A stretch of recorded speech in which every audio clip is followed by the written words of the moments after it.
Yes sir, ಅದ್ರ ಜೊತೆಗೆ section ಹೇಳಿ ಸರ್. 3/74 ಅಲ್ಲಿ ಕಂದಾಯದ ದಾಖಲೆಗಳನ್ನು ಕೂಡ ವಕ್ಫ್ ಬೋರ್ಡ್ ಸಂಪೂರ್ಣವಾಗಿ ಮಾಡಬೇಕು ಅನ್ನೋದನ್ನ ಕೂಡ ಈ ಆದೇಶ ಮಾಡಿದೆ sir. Yes sir, it is well and good. ಇಲ್ಲ 1000% ಇವ್ರು ಹಿಂಗೆ ಈ ಕಾನೂನಿನಲ್ಲಿ ಇವ್ರಿಗೆ ಫಿಕ್ಸ್ ಮಾಡ್ಲೇಬೇಕು. ಬಿಕಾಸ್ ನಾನು ಏನ್ ನೋಡ್ತಾ ಇದ್ದೀನಿ ಮೈಸೂರು ವಕ್ಫ್ ಬೋರ್ಡ್ಗೆ ಸಂಬಂಧಪಟ್ಟಿದ್ದು, ನೋಡಿ ಸೀರಿಯಸ್ ಅಲಿಗೇಷನ್ಸ್ ಇದೆಲ್ಲ. Why? Because means I have old documents in my position.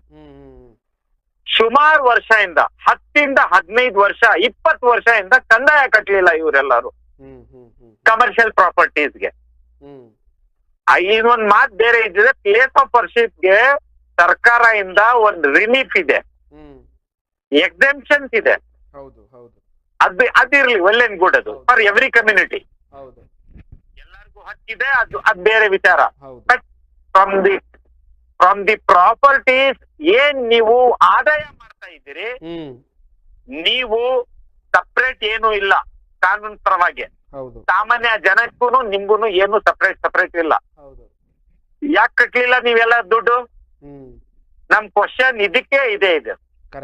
ಓಡಾಡ್ತಾ ಇದ್ದೀವಿ ನಾವು.